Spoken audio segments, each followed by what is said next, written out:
Hey, you deserve an Oscar. God bless you. God bless you. Yeah.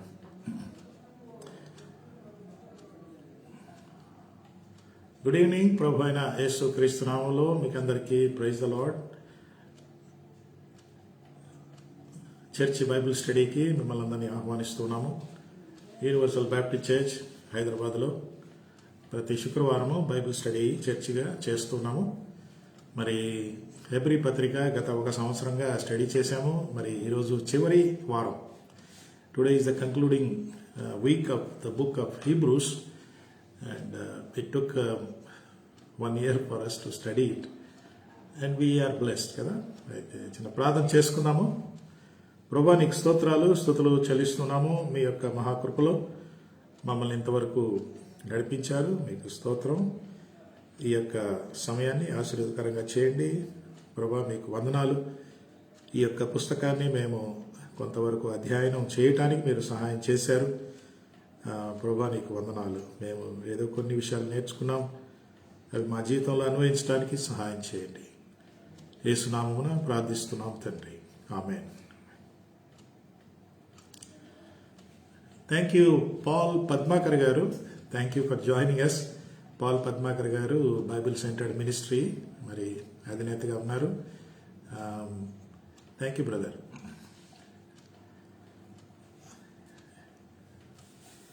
నేను ఎప్పుడు Bible study ఇంత long innings 51 weeks. This is the 51st week and మనకి గత 10 వారాలు 13 అధ్యాయంలోనే గడిచిపోయాయి.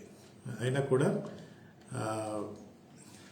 we praise God for helping us to learn many things. ఈరోజు మనము చివరి సెక్షన్ అంటే హెబ్రీ పత్రిక 13వ అధ్యాయము 20 నుండి చివరి వరకు ఉన్న వచనాలు ఈరోజు మనం అధ్యయనం చేయబోతున్నాము. మరి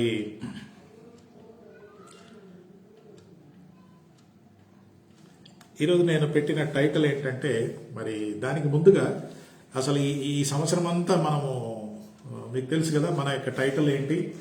మనము శ్రేష్టమైన క్రీస్తు, శ్రేష్టమైన క్రైస్తవ్యం, supreme Christ and supreme Christian life, Christianity are discipleship.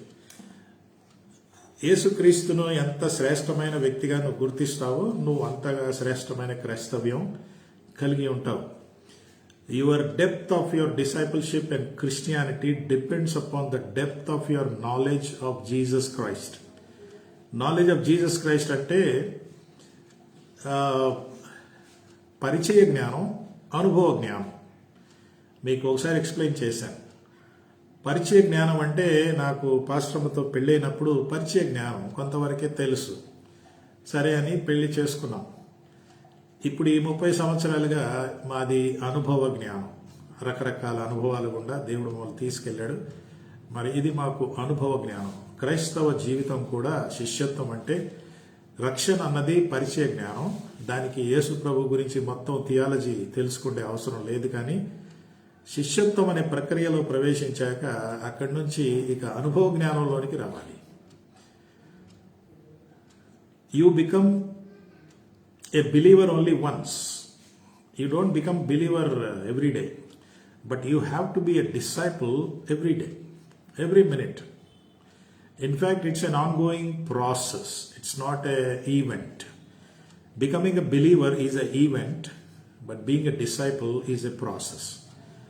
ఈ ప్రాసెస్లో చాలా విషయాలు నేర్చుకుంటాం. అదే మనకు కలిగే అనుభవ జ్ఞానం. ఈరోజు మరి ఇది మనము తెలుసుకోవటానికి ప్రయత్నం చేద్దాం. అనుభవ జ్ఞానం అనే మాటకు వస్తే, నా భార్య గురించి నాకు ఇప్పటికీ పూర్తిగా తెలియదు. 30 ఏళ్ళు కాపురం చేసినా కూడా షీ స్టిల్ సర్ప్రైజెస్ మీ. అది మరి మనలో కొంతమందికి అది తెలుసు, అరే ఏంటి అన్నట్టుగా అనిపిస్తుంది. Doctor Sam Kamalesan garu, friends mission prayer band founder, ఆయన యొక్క 40వ వెడ్డింగ్ యానివర్సరీ నేను అటెండ్ అయ్యాను. అక్కడ ఆయన ఒక మాట అన్నాడు, అంత కార్యక్రమం ఎండింగ్లో, మీకు అందరికీ ఒక విషయం చెప్పాలి. ఇక్కడ కూర్చొని ఈమె, మాది లవ్ మ్యారేజ్, 40 సంవత్సరాలు కాపురం చేశాం, 40 సంవత్సరాలు ఒకే కప్పు కింద ఒకే పడకలో ఉన్నాము. పిల్లలు ఉన్నారు, మనవలు మనవరాళ్ళు ఉన్నారు, చాలా ఉంది. 40 ఏళ్ల తర్వాత కూడా మీకు అందరికి ఒక విషయం చెప్తున్నాను. I still don't know fully about her అన్నాడు. 40 ఏళ్ల తర్వాతనా? ఎస్. అంటే ఇద్దరు మానవులు కలిసి మెలిసి 40 ఏళ్ళు ఉన్నా కూడా ఒకరినొకరు పూర్తిగా తెలుసుకోనప్పుడు ఇక మన ప్రభు అయిన యేసుక్రీస్తుతో మన జీవితాంతము గడిపినా కూడా, ఎంత సన్నిహితంగా గడిపినా కూడా, we may never know fully about him. We cannot know about him, but we can become like him. చాలా తేడా ఉంది కదా. యేసుని గురించి అంతా తెలుసుకోకపోయినా యేసు వలె అవటానికి మనం ప్రయత్నం చేయవచ్చు. అందుకే ఆ డివైన్ నేచర్ అనే పదం 2 పేతురులో 1వ అధ్యాయంలో వాడతాడు. దేవ స్వభావం అనే మాట. ఆదాము దేవుని స్వభావంలో, స్వరూపంలో చేయబడ్డాడు. కానీ ఆదాముకి దేవుని గురించి అంతా తెలీదు. But he was created in the image of God కదా. కాబట్టి మనము దేవుని గురించి పూర్తిగా తెలుసుకోకపోయినా మనము దేవుని స్వరూపము కలిగి, ఆయన స్వభావం కలిగి ఈ లోకంలో మనము జీవించడం వీలవుతుంది. అది కూడా ఆయనే మనకు సహాయం చేస్తాడు. అందుకే ఈరోజు మరి ఈ యొక్క పుస్తకాన్ని ఒక చిన్న సమరీ, ఒక 2-3 మినిట్స్ సమరీ ఏంటంటే, మరి 1వ అధ్యాయం ఒకసారి చూడండి. 1వ అధ్యాయంలో ఈ యొక్క పుస్తకము ఎవరు రాశారు ఏమిటి అనేది ఏమీ లేదు. మనము ఇంట్రొడక్షన్లో ఫస్ట్ వీక్లో చూసాం. ఈ పుస్తకం అంటే ఇది పౌలు రాశాడని, బర్నబా రాశాడని, ఇలా రకరకాల, అపోల్లో రాశాడని, ప్రిసిల్లా కూడా రాసిందని, ఇలా రకరకాల అభిప్రాయాలు ఉన్నాయి. అయితే ఇది పౌలు గారు రాశారని మరి కొన్ని వచనాలు అక్కడక్కడ చూపించి ఎండింగ్లో చూపిస్తూ ఇది తప్పకుండా పౌలు గారు రాశారని, ఇలా రకరకాల అభిప్రాయాలు ఉన్నప్పటికీ ఈ పుస్తకము ఇప్పుడు నార్మల్లీ పౌలు గారు ఏం చేస్తాడంటే, పౌలను నేను కొరింథులో ఉన్న సంఘములకు అంటూ ముందుగా తను తాను ఐడెంటిఫై చేసుకుంటాడు. తర్వాత పుస్తకం ఎండింగ్లో కూడా ఈ మాటలు నేను నా చేతితో రాస్తున్నానని పౌలు కూడా అంటాడు.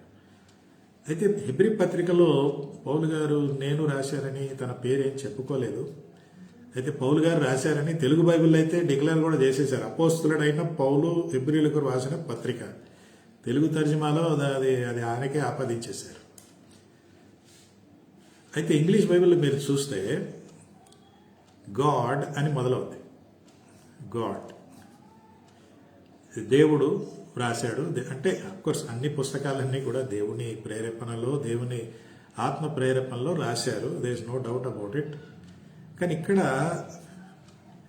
దేవుడు నానా విధములుగా మాట్లాడుతూ వచ్చాడు అని అక్కడ మొదలుపెట్టి ఇప్పుడు తన కుమారుడి ద్వారా మాట్లాడాడు అని చెప్పి ఆ కుమారుడు ఏమిటి అన్నదే పుస్తకం అంతా కూడా మనం చూసాం.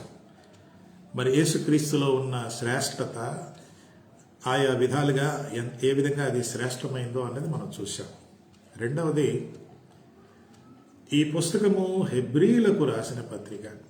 అంటే కొరింథులో ఉన్న సంఘము, తెస్సలోనికైలో ఉన్న సంఘము, కొలస్సీలో ఉన్న సంఘము, రోమియోలకు అనే అంటూ అలాగా ఒక ప్లేస్ను మెన్షన్ చేయలే, ఒక లొకేషన్ చెప్పటం లేదు. కానీ ఇది హెబ్రీయులకు రాసిన పత్రిక అని అంటే ఈ హెబ్రీయులు అన్ని చర్చెస్లో ఉన్నారు. రోమా సంఘంలో కొంతమంది హెబ్రీయులు అంటే ఎవరంటే యూదులు యేసుక్రీస్తును రక్షకుడుగా నమ్మిన వాళ్ళు అన్నమాట. Jews people who are born again, who have become Christians, వాళ్ళని హెబ్రీయులు అనే పదం వాడుతున్నారు. కాబట్టి వీళ్ళు యూదులకు హెబ్రీయులకు ఈ తేడా మనం పెట్టుకుంటే మనకు ఐడియా వచ్చింది కదా. అందుకే వీరు ఈ హెబ్రీయులకు రాసిన పత్రిక అంటే నేనేమనుకుంటున్నానంటే ఇది అన్ని సంఘాలకి ఈ లెటర్ వెళ్ళినట్టుంది. అన్ని సంఘాల్లో హెబ్రీయులు ఉన్నారు అంటే అన్ని స్థలాల్లో హెబ్రీయులు అనే వాళ్ళు ఉన్నారనమాట. సో వాళ్ళనందరినీ ఉద్దేశించి ఈ లెటర్ ఫుల్గా సర్క్యులేట్ అయినట్టు ఉంది.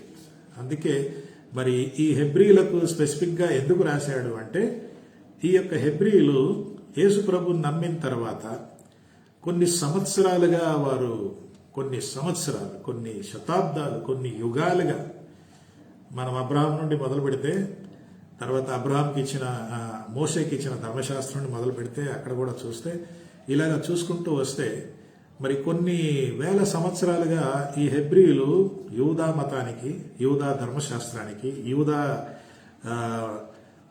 ఆచారాలకి వారు అలవాటైపోయిన వారు. మరి వీళ్ళకి సువార్త చెప్పబడింది. వీళ్ళు యేసు ప్రభుని నమ్మేశారు, బాప్తిజం తీసుకున్నారు. కానీ ఇప్పుడు ఈ ట్రాన్సిషన్ అంటారు కదా, ఇంతవరకు యూదా మతానికి అలవాటు అయిపోయిన వీళ్ళు దే హ్యావ్ టు ట్రాన్సిషన్ అక్కడి నుంచి ఇక్కడికి రావాలి. అయితే దాన్ని వదిలిపెట్టే ప్రసక్తే లేదు, వదిలిపెట్టలేరు కూడా. అది వాళ్ళ రక్తంలో జీర్ణించకపోయిన యూదా మతం. అందుకే ఈ గ్రంథకర్త ఏం చేశాడంటే, మీరు యేసు ప్రభువుని నమ్ముకున్నా కూడా మీరు యూదా మతాన్ని తీసిపారేసే అవసరం లేదు. యాక్చువల్గా యూదా మతంలో లేక ధర్మశాస్త్రంలో ఉన్నవన్నీ కూడా మరి యేసుక్రీస్తు దాన్ని కొట్టివేయడానికి రాలేదు, అది నెరవేర్చడానికి వచ్చాడు. కాబట్టి అంటే వీళ్ళకి కొంచెం కష్టమైంది. అట్లట్లా అవుతుంది మరి మేము అన్ని అర్పించే బలుల సంగతి ఏంటి, యాజకుల సంగతి ఏంటి, అదేంటి ఇదేంటి అన్నప్పుడు అక్కడ మరి వీటన్నిటికంటే శ్రేష్టమైన క్రీస్తు అన్న మాట వచ్చిందన్నమాట. శ్రేష్టమైన క్రీస్తు వీటన్నిటిని, అంటే వీటిని కొట్టివేయడం కాదు, నెరవేర్చడానికి వచ్చాడని మనము అన్ని అధ్యాయాల్లో చూసుకుంటూ వచ్చాం. ప్రధాన యాజకుడు, ఆయన సర్వశ్రేష్టమైన యాజకుడు, సర్వశ్రేష్టమైన బలి అంటూ సర్వశ్రేష్టమైన మరి ప్రతినిధిగా ఇలాగ మనం అన్ని చూసాం. సో ఇది హెబ్రీయులకు రాసిన పత్రిక. ధర్మశాస్త్రాన్ని కొట్టివేయటానికి కాదు, అది యేసుక్రీస్తులో ఎలా నెరవేరిందో, యేసుక్రీస్తు ఏ విధంగా మనందరికీ ఒక పర్మనెంట్ సొల్యూషన్గా వచ్చాడు అన్నది ఈ యొక్క పత్రిక యొక్క ఉద్దేశం. మరి ఇలాంటి జీవితాలు కలిగిన వారు మరి 11 అధ్యాయాలు మనం చూసినప్పుడు విశ్వాసం అనేది చాలా ఇంపార్టెంట్ అని 11 అధ్యాయం అంతా విశ్వాస వీరుల గురించి చెప్పబడింది.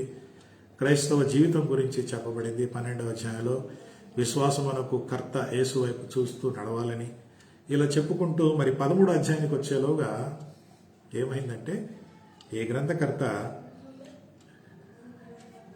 క్రైస్తవ జీవితానికి కొన్ని మరి సూచనలు లేక కొన్ని ఇండికేటర్స్ అన్నది మనం చూసాం. Some of the indicators of a Christian life అన్నది మనం చూసాము. అది 13వ అధ్యాయంలో మనం చూసుకుంటూ వచ్చి ఆ తర్వాత ఇప్పుడు ఈ 13వ అధ్యాయం చివరికల్లా అంతా అయిపోయింది. కాబట్టి ఇక చివరి మాటలు పౌలు గారు లేక గ్రంథకర్త పౌలు గారు నేనే అనుకుంటాను ఇది చేస్తూ ఉన్నాడు. చూడండి 20వ వచనం నుండి మనం ఈ యొక్క స్టడీ ఈరోజుకి మనం ప్రారంభించుకొని పుస్తకాన్ని ముగించబోతున్నాము. గొర్రెల గొప్ప కాపయ్యైన యేసు అను మన ప్రభువును నిత్యమైన నిబంధన సంబంధమగు రక్తమును బట్టి మృతుల నుండి లేపిన సమాధానకర్తయకు దేవుడు యేసు క్రీస్తు ద్వారా తన దృష్టికి అనుకూలమైన దానిని మనలో జరిగించుచు మంచి విషయంలో తన చిత్త ప్రకారము చేయుటకు మిమ్మును సిద్ధపరచును గాక. యేసు క్రీస్తు యుగయుగములకు మహిమ కలుగును గాక. ఈ తెలుగులో ఈ కొన్ని వచనాలు కలిసిపోతాయి. సో దాన్ని విభజించడం కొంచెం కష్టంగా ఉంటుంది. అయితే ఈ యొక్క వచనంలో, అందుకే నేను నోట్స్లో ఇంగ్లీషు తెలుగు సెంటెన్సెస్ పెట్టాను వచనాలు. May the God of piece through the blood, may the God of piece through the blood అనే మాట. The God of piece, God of piece అంటే దేవుని, అంటే ఇక్కడ చూడండి ఆ మాట, సమాధానకర్తయగు దేవుడు, సమాధానకర్తయగు దేవుడు, గాడ్ ఆఫ్ పీస్ అని చెప్తా ఉన్నాడు. అదే దేవుని యొక్క ఉద్దేశం. మానవుడు పాపం చేసి దేవునితో శత్రుత్వం కలిగినప్పుడు మానవుడితో సమాధాన పడటానికి తప్పు చేసిన వ్యక్తి ముందుగా వచ్చి సారీ చెప్పాలి, చెయ్యి ముందుకు చాచాలి. కానీ దేవుడే ఆయన హస్తాన్ని ముందు పెట్టి okay come let us reconcile అని అంటున్నాడు. దేవుడేం తప్పు చేయలే, మానవుడే తప్పు చేశాడు. అయినా కూడా ఈ యొక్క సమాధానం అన్నది, రికన్సిలియేషన్ అన్నది, సమాధాన పడటం అనే విషయంలో ముందడుగు వేసింది దేవుడే. తన కుమారుడైన యేసుక్రీస్తు ద్వారా ఆయన మధ్యవర్తిగా ఉండి ఈ కార్యం చేశాడు. అదే మనం ఈ పుస్తకంలో చూసిన చాలా విషయాలు. సో సమాధానకర్త, ద పీస్ ఆఫ్ గాడ్. అయితే ఒక మాట, you cannot have the peace of God without having peace with God. దేవునితో సమాధానము లేకుండా దేవుని సమాధానం ఉండదు, రాదు. అందుకే ముందు దేవునితో సమాధాన పడితేనే ఆ సమాధానకర్త నీకు సమాధానం ఇస్తాడు. అదే ఇక్కడ మనము చూస్తామన్నమాట. అంటే దేవుడే ఈ యొక్క సమాధానానికి ముందడుగు వేశాడు. ఇది అక్కడే మొదలైంది. ఎక్కడ? ఏదైనా వనంలోనే మానవుడు పాపం చేసినప్పుడు పీడ పోయింది ఇంకొక ఆదామం చేస్తానులే, ఇంకొక అవ్వను తయారు చేస్తానులే అనలే. ఈ మానవుడు పాపం చేసి అయ్యో తప్పు చేశానని దేవుడిని వెతకలేదు అసలు. దేవుడే వచ్చాడు.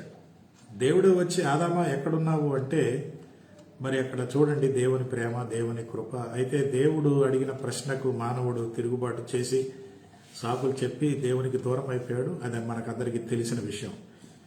ఇప్పుడు ఆ మానవుడు సమాధానం లేకుండా ఉన్నాడు. అయితే ఈ సమాధానకర్త అయిన దేవుడు ఆ మానవుడికి మళ్ళీ సమాధానం ఇవ్వాలని అనుకుంటున్నాడు. సో ఈ సమాధానకర్త, ఈరోజు మన మాట కూడా మరి మృతులలో నుండి లేపిన సమాధానకర్తయగు దేవుడు అనే మాట. సమాధానకర్తయగు దేవుడు. So God gave him peace అన్నమాట ఇక్కడ చూస్తాం. ప్రే ఫర్ us, మా కోసం ప్రార్థన చేయండి అని ముందు అన్నాడు కదా, చూసారా? Asking the readers to pray for him. To right now he says pray for the readers. ఇప్పుడు నేను మీకోసం ప్రార్థన చేస్తాను, మీరు నా కోసం ప్రార్థన చేశారు, మీకోసం ప్రార్థన చేస్తాను అన్న మాటలు ఇక్కడ చూస్తాము. మరి ఈరోజు మన ఫస్ట్ ప్రశ్న ఏంటంటే, నోట్స్ మీకు పంపిస్తాను, మీ నంబరు పంపిస్తే వాట్సాప్ నంబర్లో మేము పెడతాం. Okay, first question you have to answer. ఒక విషయం మీకు నేను అపాలజీ చెప్పాలి. మొన్న కీర్తనల బైబిల్ స్టడీ జరిగినప్పుడు మీరెవరు జవాబు రాయలేదు అని నేను అన్నాను. అది వాస్తవం కాదు.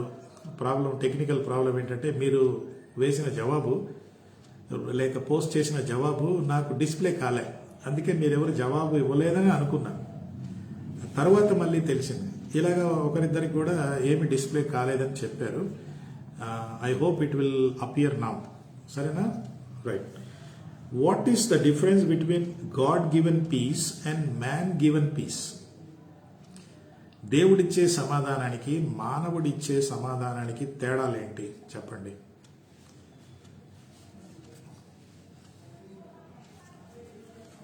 మానవుడు కూడా ఇప్పుడు ఇస్రాయేలు ఫిలిస్తీన్ వద్ద యుద్ధం జరుగుతూ ఉంది. కొందరేమో ఈ యుద్ధాన్ని దంచిపారేస్తాం ఇస్రాయేల్ని, కొందరేమో లేదు మనం ఇస్రాయేల్కి సపోర్ట్ చేయాలని కొందరు. ఏదేమైనా యునైటెడ్ నేషన్స్ వారు ఏంటంటే, అయ్యయ్యో వద్దు బాబోయ్ సమాధానం అంటూ సమాధానాన్ని కోరే వాళ్ళు కూడా ఉన్నారు. దానికోసం ప్రయత్నాలు ఏదో జరుగుతూ ఉన్నాయి.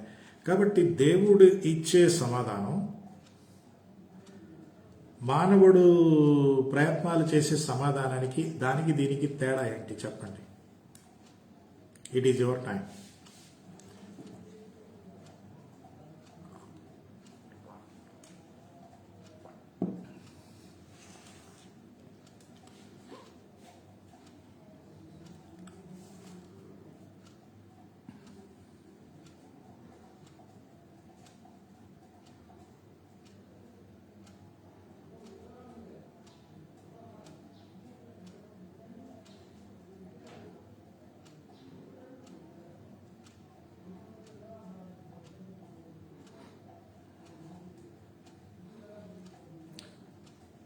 Okay Jagadish garu, okay, God given peace is eternal. Right, very good. దేవుడిచ్చే సమాధానం శాశ్వతమైంది. కాబట్టి మానవుడిచ్చే సమాధానం టెంపరీ. అంతే కదా. ఓకే, ఇంకా ఏమైనా చెప్పండి.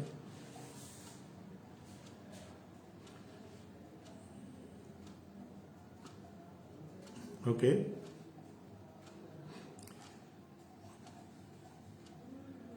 Okay Susana, praise God. Difference between peace is not stable and not permanent.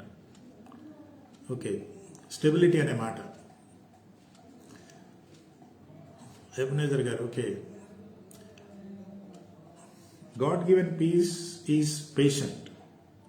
దేవుడిచ్చే సమాధానంలో ఓపిక, ఓర్పు అనేది ఉంటుంది. కరెక్ట్. మానవుడు సమాధానం ఇచ్చినా కూడా టెన్షన్లోనే ఉంటాడు. త్వరగా సమాధానం పడాలని, త్వరగా సొల్యూషన్ రావాలని అంటాడు కానీ no. Okay, any other thing? I can see that now. Ratna says permanent, eternal. That's true.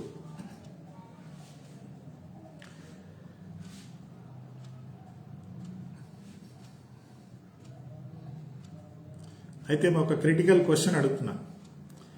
దేవుడిచ్చే సమాధానము పర్మనెంట్ అయితే మరి దేవుని బిడలంగా బిలీవర్స్గా మనం ఎందుకు కొన్నిసార్లు టెన్షన్లో ఉంటాం? సమాధానం లేకుండా ప్రవర్తిస్తాం, లేనట్టుగా ప్రవర్తిస్తాం. ఎందుకంటారు?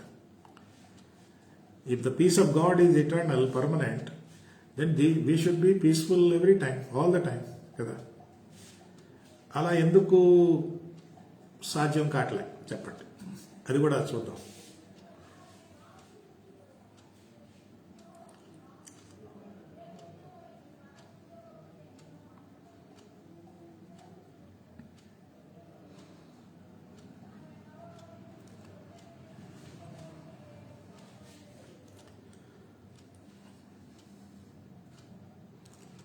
Okay, because we are human.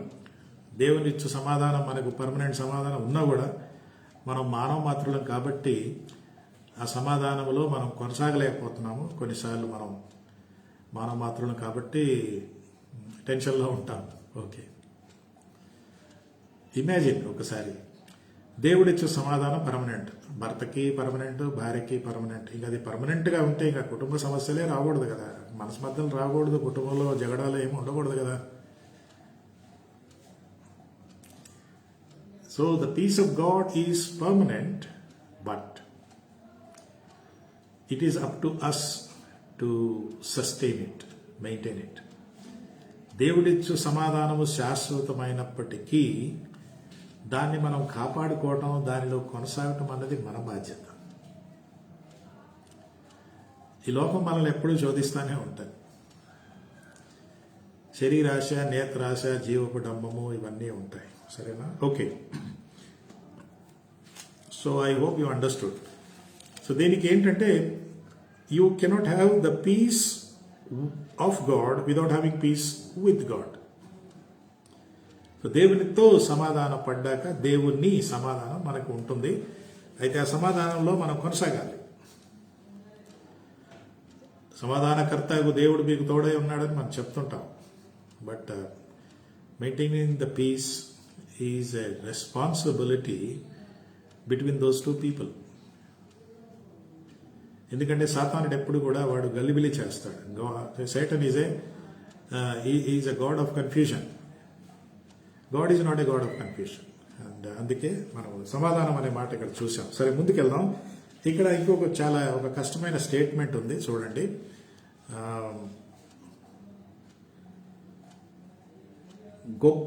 గొర్రెల గొప్ప కాపరి అయిన యేసు అను మన ప్రభువును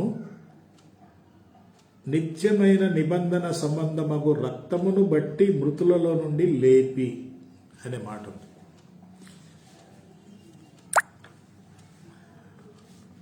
ఇక్కడ కొంచెం జాగ్రత్తగా వినండి. అంటే how the blood is instrumental in bringing back Jesus from dead. ఇక్కడ ఏమంటుంది? రక్తమును బట్టి మృతులలో నుండి లేపెను అని ఉంది. కాబట్టి రక్తము యేసుక్రీస్తును మృతులలో నుండి లేపిందా?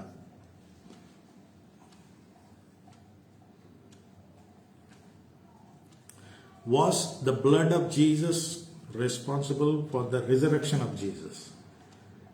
ఈ స్టేట్మెంట్ నేను ఎప్పుడు వినలేదు. నేను ఈ థాట్స్ నాకు రాలే. కానీ దీని గురించి ఆలోచిస్తున్నాను. ఆలోచించినప్పుడు మీరేమంటారు చెప్పండి?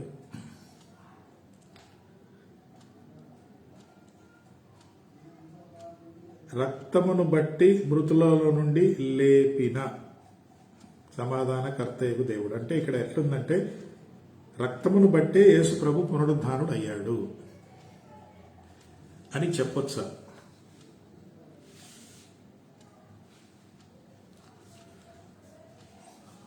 సో ఇక్కడ దేనికి ఎక్కువ ఇంపార్టెన్స్ వచ్చేస్తుంది? Was the blood responsible for the resurrection of Jesus?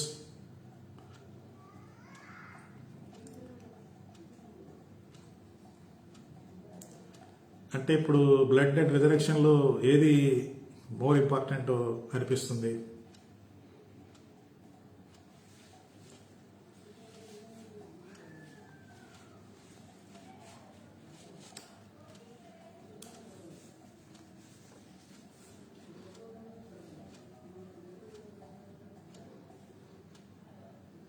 అంటే తెలుగులో అలా అనిపిస్తుంది. ఇంగ్లీష్లో కూడా అంటే through the blood brought back the dead our Lord Jesus. Through the blood brought back the dead.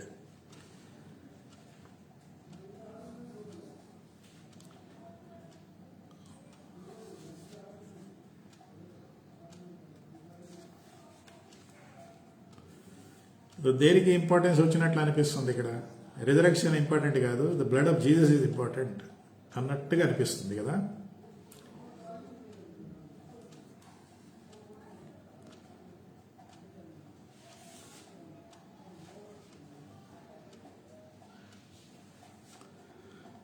అయితే 2 జాన్ 10 ఒకసారి చూడండి.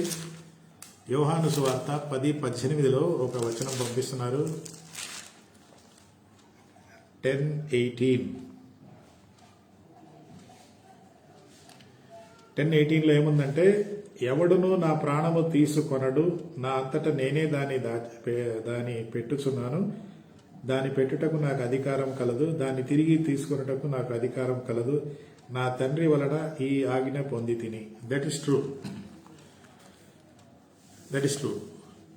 యేసు ప్రభువును నేను చంపానని ఎవరు చెప్పలేరు. ఆయనే ప్రాణాన్ని త్యాగం చేశాడు. He only voluntarily gave life. నా ద క్వశ్చన్ ఏంటంటే, రిజరెక్షన్ గురించి మనం అనుకుంటున్నాం. రిజరెక్షన్లో ఇక్కడ ఎలాగుందంటే, రక్తమును బట్టి మృతులలో నుండి లేచాడు అన్నది అన్నమాట. సో ఇక్కడ యేసు ప్రభు పునరుద్ధానుడు అవ్వటానికి రక్తము అని అనొచ్చా?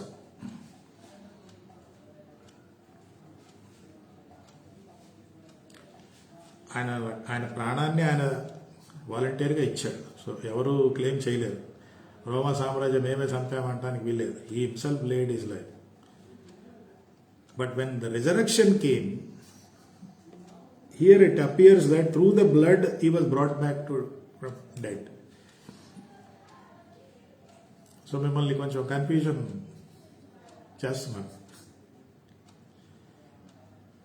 Was blood responsible for the resurrection?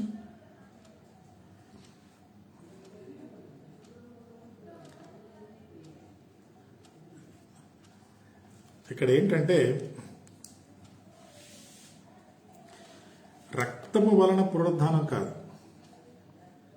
బాగా జాగ్రత్తగా వినండి. రక్తం వలన పునరుద్ధానం కాదు, కానీ పునరుద్ధానం వలన రక్తానికి వ్యాలిడిటీ వచ్చింది. Shall I say it again? Listen very carefully. యేసుక్రీస్తు రక్తము మానవుడి యొక్క ప్రాయశ్చిత్తానికి, పాప క్షమాపణకు, మానవుడు క్రయధనానికి, దేవునికి క్రయధనము చెల్లించే విషయంలో, the ransom that man had to pay through the blood, అంటే the blood is a death, అంటే life. The resurrection gives validity to the blood of Jesus. There is nothing to confuse here. లేకపోతే ఇప్పుడు ఏంటంటే,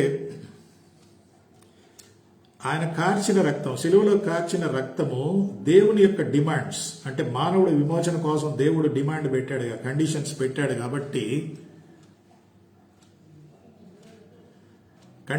పెట్టాడు కాబట్టి ఇప్పుడు ఆ conditions పునరుద్ధానం వల్ల జరిగిందంటే దానికి ముందు ఆయన రక్తం కార్చాడు. So he shed his blood to give us resurrection. కాబట్టి ది వ్యాలిడిటీ, రిజరక్షన్ మనకి ఇవ్వటానికి, మనము ఎఫ్ఎస్సి 2వ అధ్యాయంలో మీరు చూస్తే, మనము అపరాధముల చేతను పాపముల చేతను చచ్చిన వారమై ఉండగా క్రీస్తులో మనలను బ్రతికించెను. కాబట్టి మనలను పాపము నుండి బ్రతికించటానికి రక్తం కార్చబడింది. అయితే ఆ రక్తము యేసుక్రీస్తును పునరుద్ధానుడిగా చేయటం కాదు, పునరుద్ధానము ఆయన కార్చిన రక్తాన్ని వ్యాలిడిటీ చేసింది. లేకపోతే ఆయన మామూలుగా చనిపోయి రక్తం కార్చాడు, చనిపోయాడు, వాతలు పడ్డాయి, గాయాలు వచ్చాయి. No, there is something more than that, because resurrection అన్నది ఆయనే.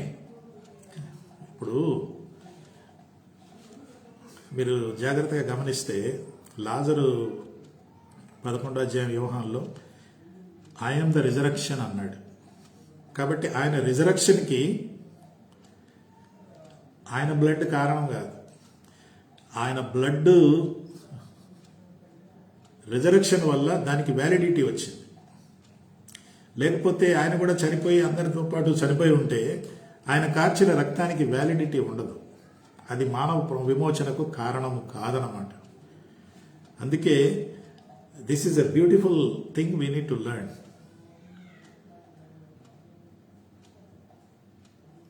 The resurrection of Jesus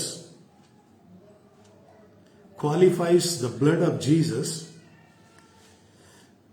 for the ransom of man and for the redemption of man. అందుకే ఆ రక్తం. సో ఆ రక్తంలో అంత ఉందన్నమాట. ఆ రక్తంలో అంత మనకి ఉన్నదని ఇక్కడ మనం తెలుసుకోవాలి. If his blood is not fulfilled the requirements of the new covenant, Jesus would not have been raised from the dead. మామూలు మనిషిగానే చనిపోయేవాడు కదా. ఆయన తాను పునరుద్ధానుడు కాబట్టి ఆయన లేచాడు. ఆయన పునరుద్ధానుడు కాబట్టి, నేనే పునరుద్ధానం అన్నాడు కాబట్టి, ఆయన పునరుద్ధానము చేయడానికంటూ మళ్ళీ ఏమీ లేదు. He gave life, he is resurrected. In the process his blood was shed and that blood saved me and you. అందుకే గొర్రెల యొక్క మేకల రక్తము ఇవన్నీ పనికిరావు. ఆయన రక్తమే, his blood, and that blood is qualified because he is resurrected. Got the point now? కాబట్టి ఇప్పుడు దేవునితో సమాధానం అనే మాట, సమాధానకర్త దేవుడు, సమాధానకర్త యొక్క దేవుడు అంటే ఆ రక్తము నన్ను, పాపిని, మరణంలో ఉన్న నన్ను లేపింది, లేపి దేవునితో సమాధానం చేసి ఆ పునరుద్ధానుడైన యేసు క్రీస్తును నా రక్షకుడిగా చేసింది. A beautiful experience of salvation. It's not a joke. నేను యేసు నమ్ముకున్నాను సార్, యేసు కూడా మంచి దేవుడు అండి. No, if only we can explain the cross and the resurrection. ఇప్పుడు మీకు అర్థమైందా? ఏది ఇంపార్టెంట్ మీరు చెప్పండి. ఇప్పుడు రిజరెక్షన్ ఇంపార్టెంటా, Christmas important?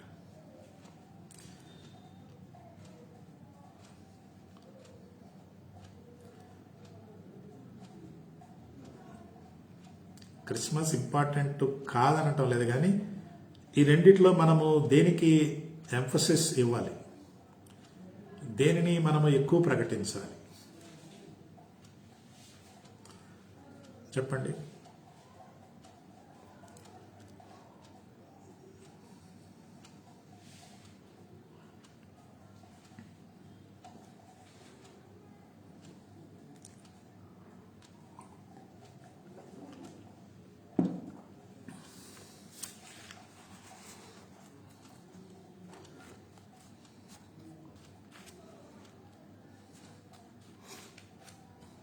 Absolutely. Yes, Anna. But you know which one gets more publicity?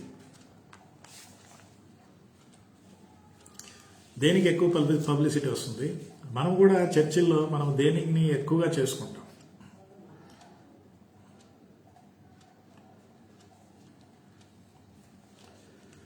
దేనికి ఎక్కువ ఖర్చు పెడతాం?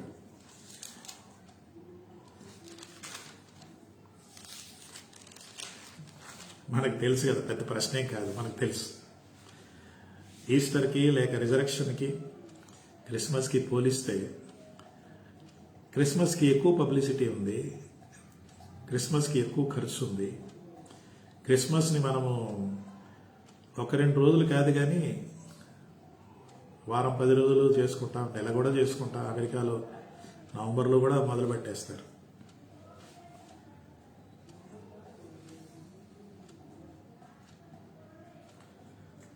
తన శక్తి చేత ఆయనను పునరుద్ధానుడు చేశాడు. సో దేవుడు ప్రాణం ఇచ్చాడు, ప్రాణం తీసుకున్నాడు. ఈ మధ్యలో కారిన రక్తం మానవుడికి రక్షణ పొందే అర్హత ఇచ్చింది. ఇంత డీప్ అంటే ఒక సత్యం ఉంది. ఇప్పుడు ఈ సత్యము ఈస్టర్ దినాల్లో దాన్ని చాలా తగ్గించేసి సాతానుడు ఏదో యేసుప్రభు పుట్టాడు. ప్రపంచానికి కూడా క్రిస్మసే ఎక్కువ పబ్లిసిటీ. మనము చెప్పవలసింది ఇది: యేసుక్రీస్తు రక్తం కార్చటం, తిరిగి లేవటం, చనిపోవటం, తిరిగి లేవటం, ఆయన తిరిగి లేచుట వలన సిలువలో కారిన రక్తం మానవుడికి మోక్షానికి కారణంగా మారటం. What a truth. And this truth does not get the kind of publicity that Christmas gets. So మనకు రోజు ప్రతి ఆదివారం పునరుద్ధాన ఆదివారం మనం చేసుకుంటామంటే ఇవన్నీ జ్ఞాపకం చేసుకోవాలి. యేసుక్రీస్తు రాకడ. రైట్, చాలా టైం అయిపోయింది, దీంట్లోనే ఉన్నాం. దేవుని శక్తి యేసుక్రీస్తును పునరుద్ధారుడిగా చేసింది. యేసుక్రీస్తు రక్తం మనలను పునరుద్ధారుడిగా చేసింది. Got the point now? Ebenezer అని అదే చెప్తున్నాడు. You are right. The power of God brought Jesus because he is God. He laid down his life, he takes back his life. So the power of God brought back Jesus, resurrected Jesus, and the blood of the resurrected Jesus resurrected the sinner. మనం ఇంకనూ అపరాధములు చచ్చిన వారమై ఉండగా క్రీస్తులో మనలను బ్రతికించెను. క్రీస్తులో మనల్ని బ్రతికించానంటే ఏ క్రీస్తు? ఆయన కార్చిన రక్తము వలన మనము బ్రతికించబడ్డాము. కొలసీలకు మాట చూడండి. కొలసీలు 1లో ఒక మాట మనకు అర్థమైపోయింది. కొలసీ 1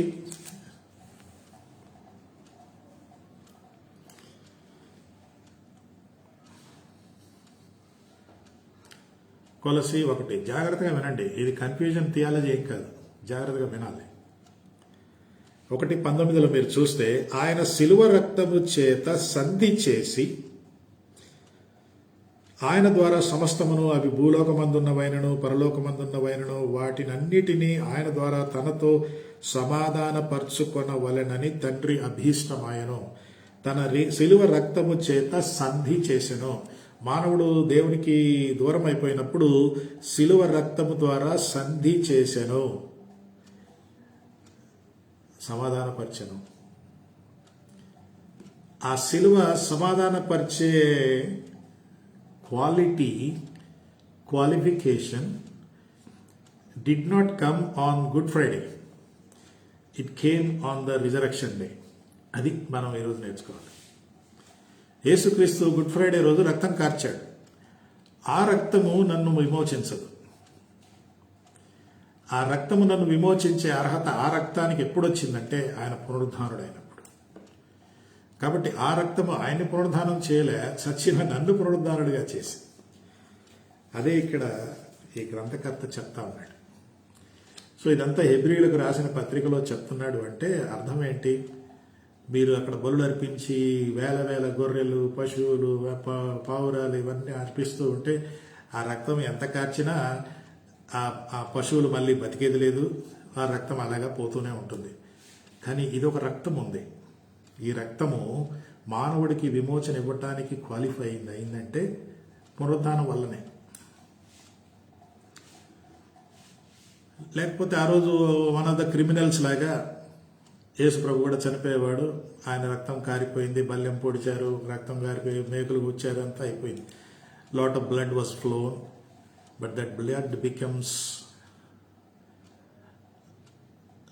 సిలువ రక్తము చేత సంధి. That blood becomes a reconciling factor. That is the beauty we have. Okay, 19వ వచనం కూడా మనం అది ఇప్పుడు మీరు ఇదన్నీ చూసిన తర్వాత యేసుక్రీస్తు ద్వారా తన దృష్టికి అనుకూలమైన దానిలో మనలో జరిగించుచు, మనలో జరిగించు అంటే అందరిలో జరిగించుచు అన్నమాట. 4వ మాట చూస్తే మీలో జరిగించుచు అనే మాట. ప్రతి మంచి విషయంలోనూ తన చిత్త ప్రకారం చేయుటకు మిమ్మును సిద్ధపరచునుగాక.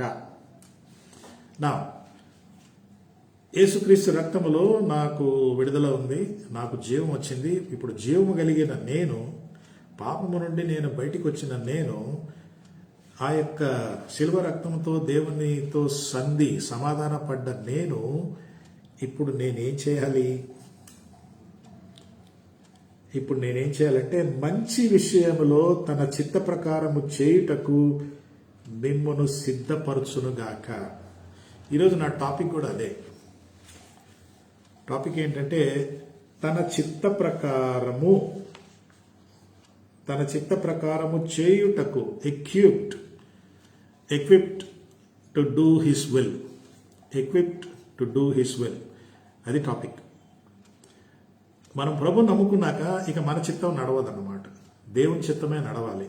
అయితే ఈ దేవుని చిత్తాన్ని మన జీవితంలో నెరవేర్చడానికి ఆయన సిద్ధపరుస్తాడు.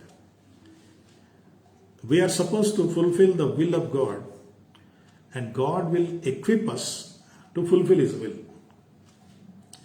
Because we with our own strength cannot fulfill his will. He will equip us. బైబిల్లో ఇప్పుడు ప్రశ్న, బైబిల్లో చెప్పండి, దేవుని యొక్క చిత్తాన్ని నెరవేర్చడానికి దేవుడు ఏ విధాలుగా ఎక్విప్ చేశాడు, సిద్ధపరిచాడు చెప్పండి. బైబిల్లో కొన్ని కొంతమంది heroes, heroines, heroes of faith మళ్ళీ ఇప్పుడు మనకి ఇక్కడ ఉంది కదా 11 అధ్యాయాలు, వాళ్ళ పేర్లు కూడా ఉన్నాయి. అయితే దేవుడు తన చిత్తాన్ని నెరవేర్చడానికి ఆయన ఏ విధంగా సిద్ధపరిచాడు చెప్పండి.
సిద్ధపరుస్తాడు. Of course the great commission. ఆయన అన్నాడు, ఇదిగో నేను మీతో సదాకాలం ఉన్నాను. He gave assurance. And how does he equip us? Number 1, okay, assurance అనేది ఉంది. నేను మీతో ఉన్నాను, నేను మీతో పనిచేస్తాను, నా ద్వారా మీలో నేను కార్యాలు జరిగించుకుంటాను. Any other way, how does God equip?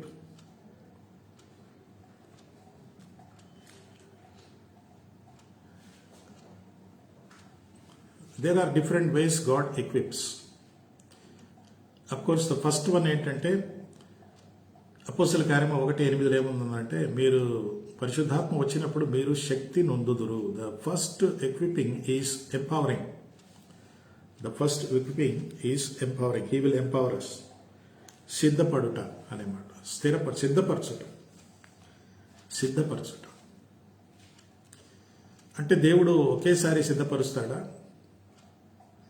No. ప్రతి కార్యానికి దేవుడు సిద్ధపరుస్తాడు. ప్రతిరోజు he will prepare me, equip me to live for the day. It's not a one time equipping. He will equip me every time I want to live for him. అది మామూలు ప్రసంగం చేయొచ్చు, లేక office పని చేయొచ్చు, లేక మామూలు ఫ్యామిలీ లైఫ్, ఏదేమైనా ఆయన మనల్ని ఎక్విప్ చేయాలి, మనల్ని సిద్ధపరచాలి. ప్రభా, ఈరోజు నన్ను సిద్ధపరచు, ఈరోజు నీ కోసం జీవించటానికి సిద్ధపరచు. లేకపోతే అంత రొటీన్గానే ఉంటుంది. దేవుడు లేకపోయినా నేను మేనేజ్ చేసుకుంటాను, నాకు తెలుసు ఈరోజు ఏమేమి చేయాలో. ఉదయం బ్రేక్ఫాస్ట్, లంచ్, డిన్నరు, ఆఫీస్ పోవాలి, ఇది చేయాలి, కరెంటు బిల్లు కట్టాలి. This is all routine thing. ఇది ఎవరన్నా చేస్తారు, దీనికి క్రైస్తవుడుగా ఉండనక్కర్లే. కానీ దానికంటే ఇంకా కొంచెం మనము శ్రేష్టమైన క్రైస్తవ్యం అన్నది ఈ లోకంలో మనము కనుపరచాలి అంటే ఆయన మనల్ని సిద్ధపరచాలి. ఈరోజు నాకు వచ్చే అనుభవాలు, సందర్భాలు, ఎదుర్కొనే ప్రజలు, ఏదేమైనా దానికి దేవుడు సిద్ధపరుస్తాడు, మనం కానీ కోరుకుంటే. అలాంటప్పుడు మనమేమి పరేషాన్ అయ్యే అవసరం లేదు. అరే ఇదేంటి ఇలా జరిగింది? నో, హీ విల్ ప్రిపేర్ అస్.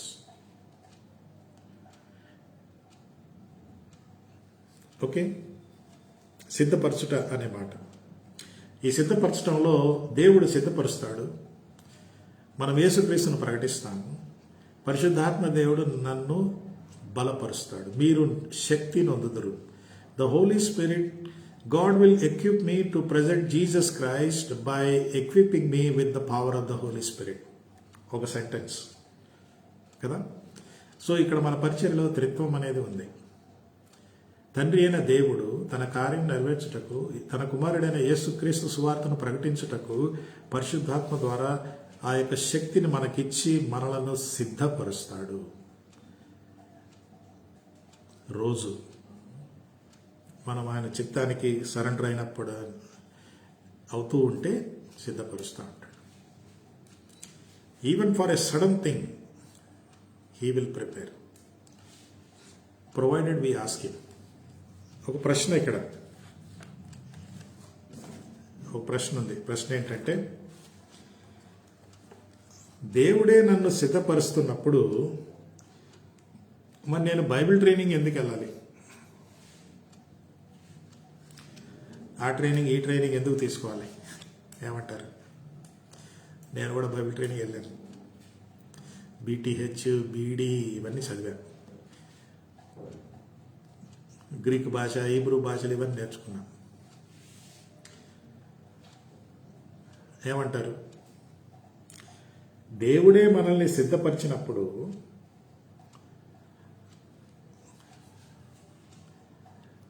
ఇలాంటి థియలాజికల్ ట్రైనింగ్, బైబిల్ ట్రైనింగులు అన్నది అది కూడా పార్ట్ ఆఫ్ దిస్ అంటారా, లేకుంటే అది అవసరం లేదంటారా, ఎట్లా అంటారు? He is getting trained in Bible or studying theology and all that. Is it part of God preparing me, or no, God will prepare me anyway, I don't need all this ani anocha?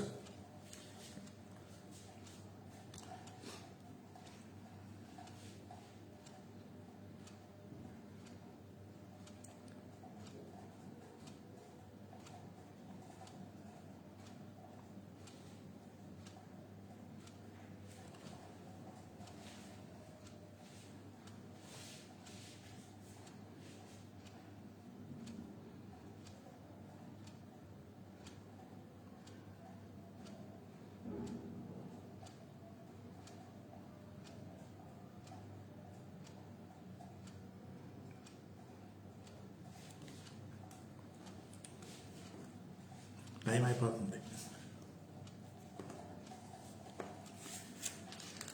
Okay, 1 Peter 2:9 అంటారు. 1 Peter 2:9లో ఏముంది? అయితే మీరు చీకటిలో నుండి ఆశ్చర్యకరమైన తన వెలుగులోనికి మిమ్మల్ని పిలిచిన వాని గుణాతిశయములను ప్రచురము చేయు నిమిత్తము ఏర్పరచబడిన వంశము, రాజులైన యాజక సమూహము, పరిశుద్ధ జనము, దేవుని సొత్తైన ప్రజలై ఉన్నారు.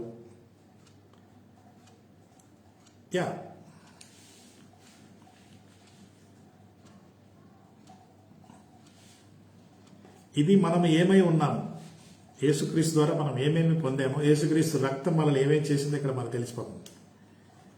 కాబట్టి ఇలాంటప్పుడు మరి దేవుడే సిద్ధపరుస్తాడులే, మనకి వేరే ట్రైనింగ్ అవసరం లేదు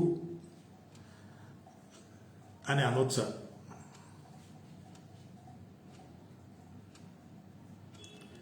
Ratna says Bible training is necessary. Yeah. Training అన్నది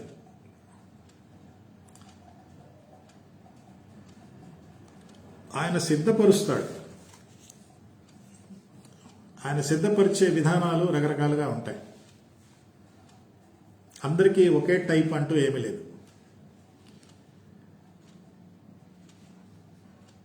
దేవుడు అబ్రహామును ఒక ప్లేస్ నుండి ఇంకో ప్లేస్కి వెళ్ళమన్నాడు. ఆయన్ని ఆ విధంగా he was made to keep moving and God was training him, preparing him.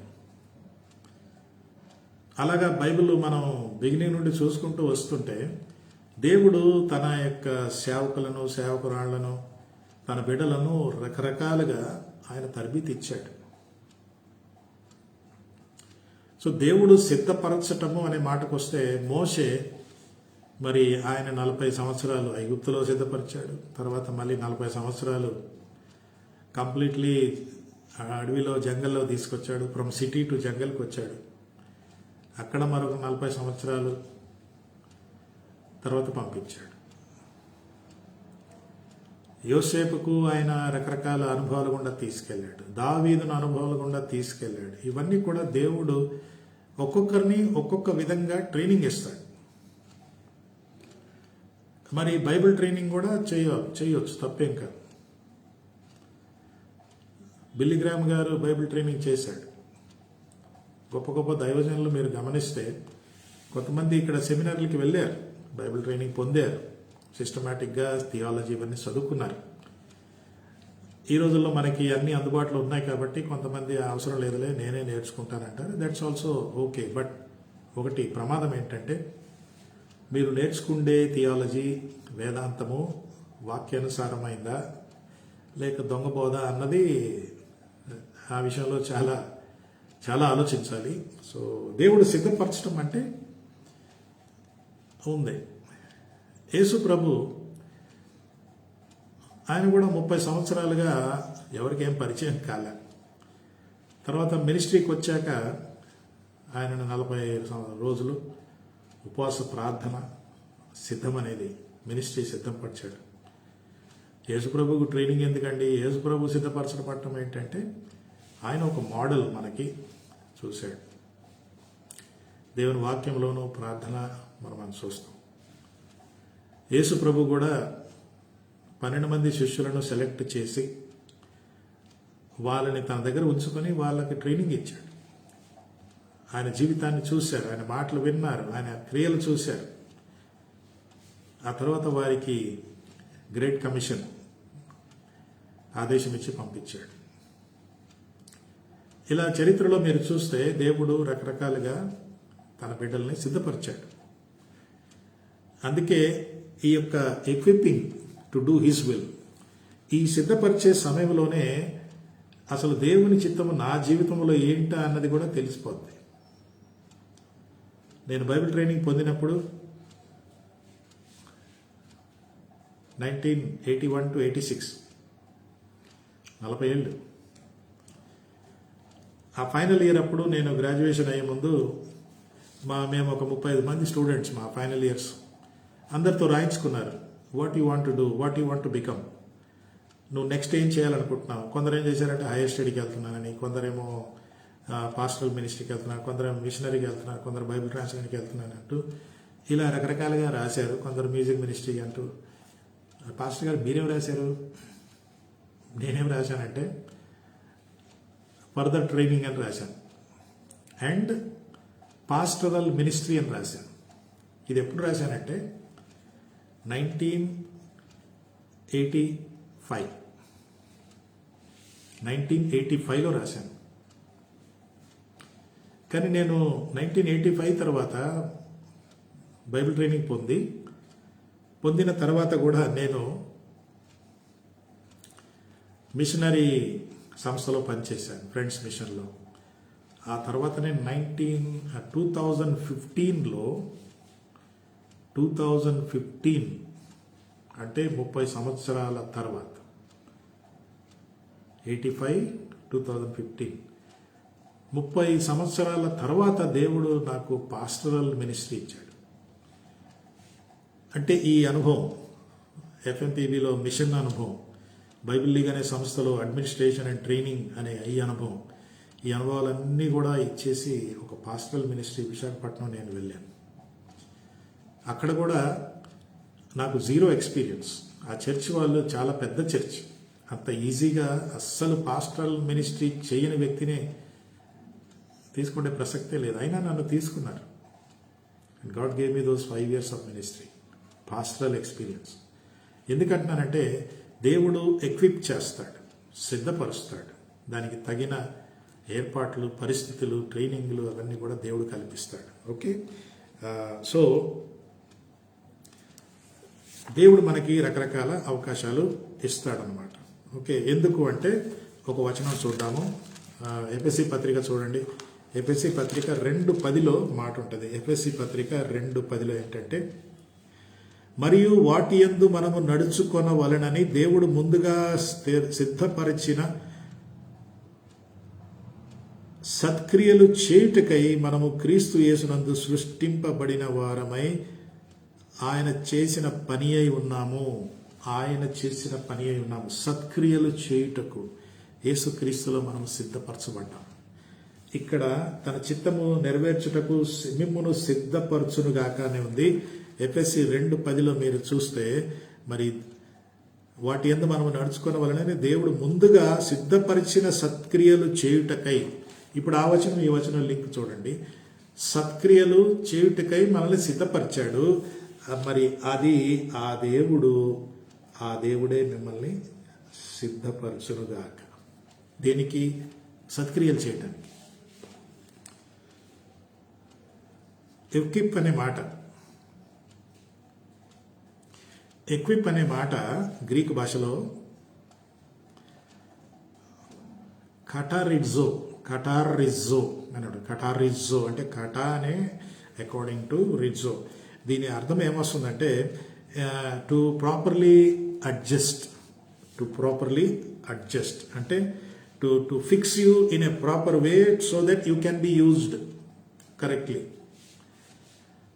అదనమాట ఎక్విప్ అంటే నిన్ను సరిగ్గా సెట్ చేసి వాడుకుంటాడు. ఆ సరిగా సెట్ చేయడం అనేది అది అనుదిన అనుభవం. రోజు మనం సరెండర్ అయిపోతూ ఉంటే ఆయన నన్ను సెట్ చేసి ఆ రోజుకు వాడుకుంటాడు, ఆ నెలకు వాడుకుంటాడు, ఆ సంవత్సరం వాడుకుంటాడు. సో ఎక్విప్ అనే పదము ఆర్టిజో, to adjust, properly adjust and make it in good condition, working condition. ఏదైనా పాడైపోతే రిపేర్ చేస్తాం కదా, రిపేర్ చేసిన తర్వాత వాడు అంటాడు, oh now it is in working condition, now you can use it అంటారు. ఇది వర్కింగ్ కండిషన్. ఆ అర్థం వచ్చే పదం ఇక్కడ వాడాడు. నన్ను సిద్ధపరచుట, ఎక్విప్ అనే మాటకి నన్ను వర్కింగ్ కండిషన్లో తీసుకొస్తాడు. చాలామంది సంఘాల్లో వర్కింగ్ కండిషన్లో లేరు. మారుమనసు పొందారు, రక్షణ అనుభవం ఉందంటారు, గుడికి వస్తుంటారు, పోతుంటారు. కానీ దేవునిచే వాడబడే విషయానికి వచ్చేలోగా వాళ్ళు వర్కింగ్ కండిషన్లో లేరు. సో ఆ వర్కింగ్ కండిషన్లో దేవుడు మనల్ని వాడుకోవటానికే ఈ యొక్క త్రియేక దేవుడు మనకి ఇచ్చేశాడు. ఫైనల్ క్వశ్చన్ ఏంటంటే, if one has ability and skills then why equipping is needed? ఇందాకేం చెప్పానంటే ట్రైనింగ్ వెళ్ళాలి అన్నట్టుగా కొంతమంది ఐఎమ్ ఆల్రెడీ క్వాలిఫైడ్, నేను బాగా వాక్యం చెప్పగలను, నాకు బాగా అది ఉంది ఇది ఉంది అంతా తెలుసు నాకు, కాబట్టి నాకు ఇవన్నీ ఉన్నాయి, దేవుడు నన్ను సిద్ధపరిచే అవసరం లేదు, నేను ఆటోమేటిక్గా సిద్ధపడ్డాను అని చెప్పడం కూడా అది ప్రమాదకరం కదా. నాకంతా తెలుసులే, నో నో నో నో, మీకు ఎంత అనుభవం ఉన్నా కూడా చాలా జాగ్రత్తగా ఉండాలి. ఇకపోతే చివరి వచనాల్లో మీరు చూసే, సహోదరుల మీకు క్షేమము సంక్షేమముగా వ్రాసి ఉన్నాను గనుక ఈ హెచ్చరిక మాటలు సహించుడని మిమ్మల్ని వేడుకొనుచున్నాము. ప్లీజ్ బేర్ దిస్ అంటున్నాడు. ఈ హెచ్చరిక మాటలు మీరు దయచేసి బేర్ చేయాలి. నేను కొంచెం గట్టిగా మాట్లాడుతున్నాను. గట్టిగా ఎందుకు మాట్లాడుతున్నానంటే మీరు క్రిటిసైజ్ చేసి దూరం కాకుండా ఇది మీరు తెలుసుకోవాలి అన్నమాట. మీ సంక్షేపముగా నేను రాసిన ఈ మాటలు అన్నమాట. సంక్షేపముగా for urge you to bear this exhortation, ఈ యొక్క హెచ్చరికలు నేను రాస్తున్నాను అని చెప్పి ఆయన ఒక 3-4 విషయాలు చెప్తున్నాడు. చూడండి ఏంటంటే ముగింపులో ఒక 5 minutes. ఫస్ట్ ఏమంటున్నాడంటే, మీకు సంక్షేమముగా వ్రాసి ఉన్నాను గనక ఈ హెచ్చరిక మాటలు సహించుడి. దేవుని బిడ్డలు హెచ్చరికలు సిద్ధపడి ఉండాలి. This is very important. దేవుడు రకరకాలుగా హెచ్చరిస్తూ ఉంటాడు, దానికి మనము సిద్ధపడాలి. అదే ఇక్కడ చెప్తున్నాడు. ఈ కంక్లూడింగ్ విషయాల్లో 3-4 విషయాలు నేను అర్థం చేసుకున్నాను. ఒకటి ఏంటంటే, దేవుడు హెచ్చరికలు ఇచ్చినప్పుడు అది మనం అంగీకరించడానికి సిద్ధంగా ఉండాలి. కొందరు ఏంటంటే ఎప్పుడు తీయటి మాటలు, దేవుడు దీవిస్తాడు, ఆశీర్వదిస్తాడు, ప్రాస్పెరిటీ గాస్పుల్ అంతా బాగుంటుంది, మీకేం ప్రాబ్లం లేదు అంటూ అన్ని తీయ మాటలు వినటానికి కొంతమందికి ఇష్టం.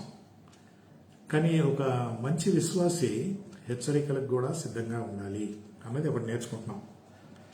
ఇంకో మాట ఏమంటున్నాడంటే, మన సహోదరుడైన తిమోతి విడుదల కలిగిన తెలుసుకొనుడి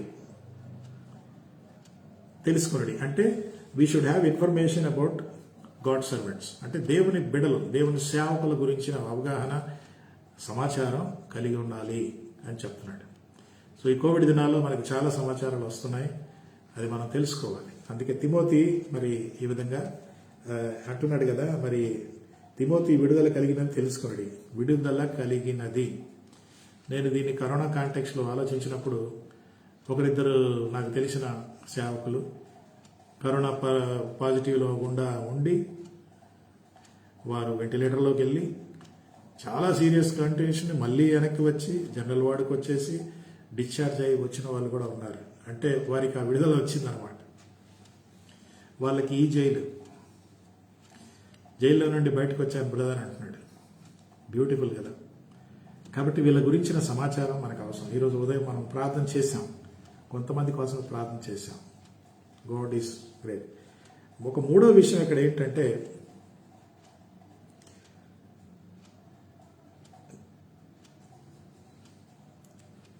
ఏమంటున్నాడు, నేను మిమ్మల్ని చూచేదను, మీ పైన నాయకులందరికీ పరిశుద్ధులందరికీ నా వందనములు చెప్పుడి అంటే గ్రీట్ ఈచ్ అదర్. 4 సూచనలతో ముగిస్తున్నాడు. ఒకటేంటి, హెచ్చరికలు వచ్చినప్పుడు ఓపెన్గా ఉండండి, యాక్సెప్ట్ చేయండి. ఇది నాకు కాదు, ఎవరినో ఉద్దేశించి అంటున్నాడు, నన్నే టార్గెట్ చేస్తాను, అలాగ అనకూడదు. హెచ్చరికలు వచ్చినప్పుడు అంగీకరించాలి. 2వది, మరి దేవుని పరిచర్య, దేవుని సేవకుల గురించిన ఇన్ఫర్మేషన్ మనం కలిగి ఉండాలి. 3వది, ఒకరినొకరు మరి వందనాలు చెప్పుకోవాలి, గ్రీట్ చేసుకోవాలి. ఇది సంఘములో జరగాలి, లేకపోతే కష్టం. దేవుడు మనల్ని సిద్ధపరచగలడు. మన ఇంకా గొప్ప కార్యాలు చేసుకోలేడు, ఆయన వల్ల కాదు. ఆ తర్వాత చివరిగా ఏమంటాడంటే, ఇటలీ వారు మీకు వందనములు చెప్పుచున్నారు, కృప మీ అందరికీ తోడై ఉండునుగాక. మీకు తోడై ఉండునుగాక. దేవుని కృపను మనం ఒకరినొకరు చెప్పుకోవాలి. God bless you brother, God's grace be upon you brother అని నేను చెప్పాలి, మీరు నాకు చెప్పాలి. అందుకే కృప మీకు అందరికీ తోడై ఉండునుగాక అని ఈయన చెప్తున్నాడంటే వాళ్ళు కూడా ఈయనకి దేవుని కృప గురించి మాట్లాడుతూ ఉన్నారు. Thank you so much. ఈరోజు మనం హెబ్రీ పత్రిక ముగించాము. మరి అన్ని వారాలందరూ కూడా చాలా మంది దీనిలో మొత్తం అన్ని వారాలు పార్టిసిపేట్ అయిన వాళ్ళు ఉన్నారు. Thank you very much. మరి వచ్చే వారం యాకోబు పత్రిక నెక్స్ట్ పుస్తకం మనము చేయబోతున్నాము. ప్రార్థన చేయండి. 4 అధ్యాయాలు. హెబ్రీ పత్రిక అంత సమయం మనం తీసుకోకపోవచ్చు, కానీ చాలా విషయాలు నేర్చుకోవడానికి ఉంది. So pray about it. Let us ప్రే. ప్రార్థన చేసుకుని ఈరోజు మనం ముగించుకుందాం. దయగల తండ్రి, మీకు స్తోత్రాలు. నీ వాక్యం కొరకే వందనాలు. ముఖ్యంగా హెబ్రీ పత్రిక మేము నేర్చుకోవడానికి మాకు చాలా విషయాలు నేర్పించారు. అవును ప్రభా, మరి హెబ్రీ పత్రికలో హెబ్రీలు బళ్ళు, పశువులు, పావురాలు ఇవన్నీ కూడా అర్పించారు. కానీ ప్రభా, నీ రక్తం, మీ పునరుద్ధానం వలన మీ రక్తము మమ్మల్ని రక్షించే అర్హత కలిగిన రక్తంగా చేర్చినందుకే వందనాలు ప్రభా. ఆ శిలువ రక్తము చేత మమ్మల్ని మీతో సంధి చేసుకున్నారు. మీకు స్తోత్రం. అలా ఇంకా సంధి చేయబడకుండా నీకు విరోధంగా, శత్రువులుగా, నీకు దూరంగా ఉన్న వారందరి కోసం ప్రార్థన చేస్తున్నాం. వారి రక్షణార్థమై ప్రార్థన చేస్తున్నాం ప్రభా. Please help. వాక్యాన్ని బట్టి, పుస్తకాన్ని బట్టి వందనాలు చెల్లిస్తాం. ఇంకా దీనిలో అనేక సత్యాలు పరిశోధించడానికి మాకు ఆసక్తి కలిగించండి. దీనిలో పాల్గొన్న ప్రతి ఒక్కరిని దీవించండి. యేసు నామమున ప్రార్థిస్తున్నాం తండ్రి. ఆమేన్. ఇప్పుడు మన తండ్రి అయిన దేవుని ప్రేమయు, కుమారుడైన యేసు క్రీస్తు కృపయు, పరిశుద్ధాత్మ అన్యోన్య సహవాసం మనందరితో ఇప్పుడు సదాకాలం తోడై ఉండునుగాక. ఆమేన్.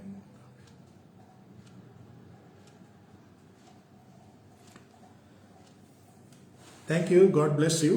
అండ్ ఈ 51 వారాలు హెబ్రీ పత్రిక పూర్తి చేశాం. మరి వచ్చే వారం కొరకు ప్రార్థన చేయండి. రేపు ఆదివారపు ఆరాధన 10 గంటలకి ఆన్లైన్లో ఉంటుంది.